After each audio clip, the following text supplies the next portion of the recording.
Did John Fetterman just predict that Trump will win the state of Pennsylvania? I think if you match up Trump and Harris, which I think that's really what this is really about, and I do believe he's going to win Pennsylvania. And of course, it's going to be close, but I've been maintaining that whether it's Biden, whether it was Clinton, or whether now it's with Vice President Harris, it's going to be very close. And look, whether or not it was a Freudian slip or a misspeak or John Fetterman genuinely meant it, the objective reality is that the news continues to be bad for Kamala Harris as it pertains to winning the Rust Belt. And it doesn't help that videos like this continue to be unearthed every single day. That's why I am committed to passing a Green New Deal, creating clean jobs, and finally putting an end to fracking once and for all.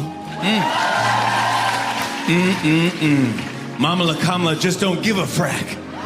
Folks, if you enjoy the content, be sure to hit that like button and subscribe if you are new. But it's funny now because the Kamala campaign tries to play off the fracking thing as trivial, like, oh, you know, she kind of did this in 2020. It's not a big deal. No, she said her core values have not changed. And apparently banning fracking was so important to her that she didn't just say in a town hall she wanted to do it when a voter asked. She went on Jimmy Fallon on The Tonight Show to go out and do this whole thing about how she's against fracking and they want to ban it. And again, really wonder how that's going to play over for her politically in the state of Pennsylvania, the very state that John Fetterman, of course, is the senator of. And maybe that's why he's currently echoing some of these sentiments about how, hey, Democrats, you should be pretty panicked about my home state. I managed to win it for a very particular reason, but Kamala Harris does not have this same appeal with the white working class, with industrial workers, with the energy sector, et cetera, et cetera. And again, like I said, the news out of the Rust Belt continues to get worse for her.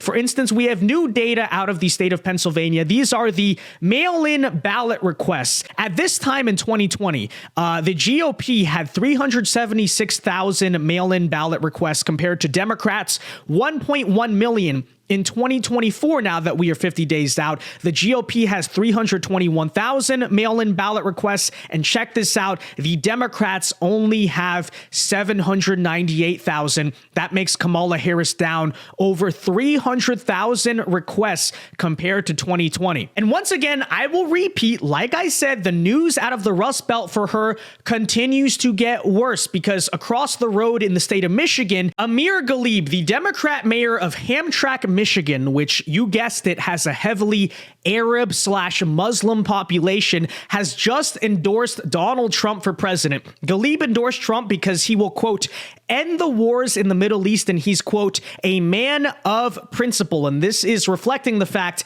that a lot of that Muslim Arab vote, whether or not they're going to vote for Trump or they're just going to stay home, simply put, they are not pleased with the way the Biden administration has handled the Israel issue. And if Kamala Harris ends up going underwater with the Arab voters in the state of Michigan, you may end up seeing a result on election day that kind of does not fall in line with what they were hoping for, right? Losing the liberal, or I guess the left-wing part of their intersectional coalition of the Middle Easterners that have really been brought in and imported to places like Dearborn, Michigan over the years, predominantly during the Obama administration, is going to cause the floor to fall out for them in Michigan. That's why, by the way, Democrat officials have been working very hard to keep that same guy I just mentioned, Cornel West, off the ballot in Michigan, and it looks like they are going to be striking him. And lastly, in this weekend's news out of the Rust Belt, the New York Times published this article, which was allegedly sourced by the Kamala Harris campaign themselves, saying that Harris has a polling edge in Wisconsin, but Democrats don't trust it. And if you read this article, the central premise is basically that the Kamala campaign does not believe they're actually in a strong position in Wisconsin, which is a state that historically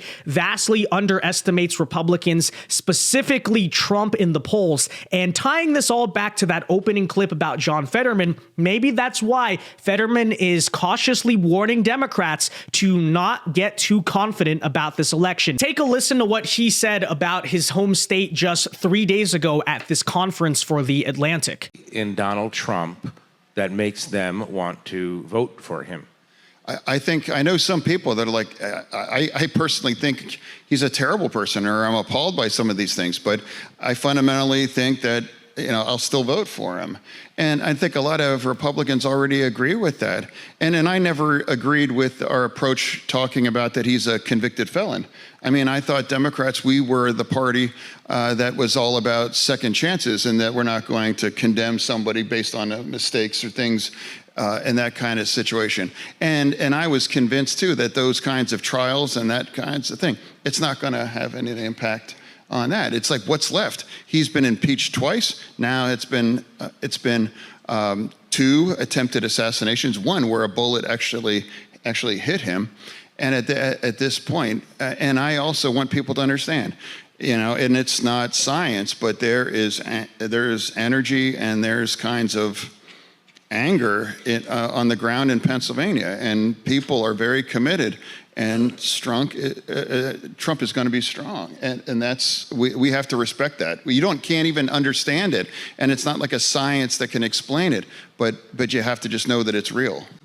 Well, I can explain it perfectly, actually. And this is what John Fetterman is clearly hitting on, because he managed to go into the rural areas and the white working class and kind of stop the bleeding. And that's a big reason he managed to defeat Dr. Oz, who is a candidate that didn't really have mass appeal outside of the suburbs. But what he understands, because he's from there, and he, to his credit, actually did pretty well in that 2022 election, considering the fact that he just had a stroke. Like, he was more geriatric than Joe Biden back then. But what he understood is how to kind of relate to those white working class voters in the state of Pennsylvania. And what John Fetterman deep down knows and is alluding to here, Kamala Harris especially has no appeal with them, right? Joe Biden managed to do the Scranton Joe thing, and at least he's sort of relatable. What appeal does Kamala Harris have outside of California and New York?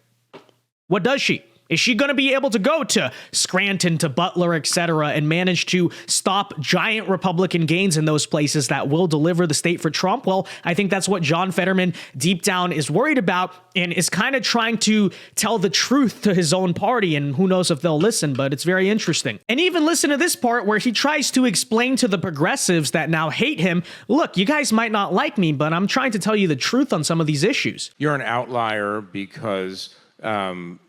and you'll tell me if I'm wrong, you see the party as going too woke in a kind of way, that you see the party drifting from working class people and working class concerns. Is that fair? No, I don't judge anyone in my party what their views are and what their... I'm not going to show up in someone's district or in their state saying, you're wrong, you got to agree with me or anything. My statement is the statements and the kinds of positions that I have.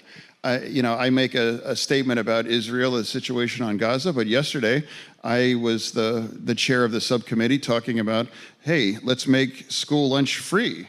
I mean, that's pretty democratic. I mean, so I haven't voted against I would call traditional kinds of democratic values, whether that's the union way of life or whether that's LGBTQ or talking about other things. But and I've never been offended or outraged by somebody other views that are different than mine. And I've never tried to convince anyone that I happen to think if I'm on the right side. Yeah, translation there. I know how to win my state. The National Democrats do not necessarily know how to make that appeal. And that's the signal he's trying to send, right? And take a listen as he explains even more here. What would you say to Kamala Harris and the other leaders of your party if you want to win back the support of white, high school educated Pennsylvanians who you've pretty severely lost over the last number of years?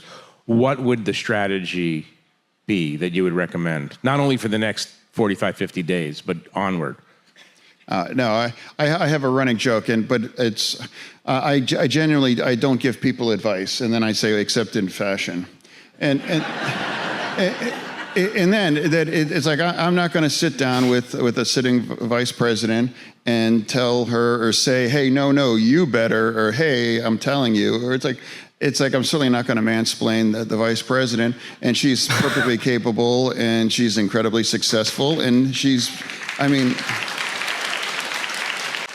Notice how fast his rhetoric kind of changes when he's trying to suck up to the ringleader of his own party. But hey, look, you know what? That's probably a good thing. Because honestly, and I say this sincerely, okay? John Fetterman, there's part of a reason why he's moderated. And some people say that the stroke changed him, and maybe that's partially true, but I also think he just understands, as a Democrat, this is the model to winning in Pennsylvania. Kamala Harris doesn't really understand it, and that's probably, honestly, a good thing, because if John Fetterman did give Kamala some advice, she might be in a better position, right? If John Fetterman was calling those shots, because again, he knows what he's doing on this regard. But yeah, basically there you have it. With that said, ladies and gentlemen, let me know your thoughts on all of this in the comment section down below. What is your prediction for how this election will go, specifically in those Rust Belt states? Do you think that, for instance, Pennsylvania is going to deliver 270 for Donald Trump? Let me know. Be sure to leave a like on this video, subscribe if you are new, and until next time, God bless and peace.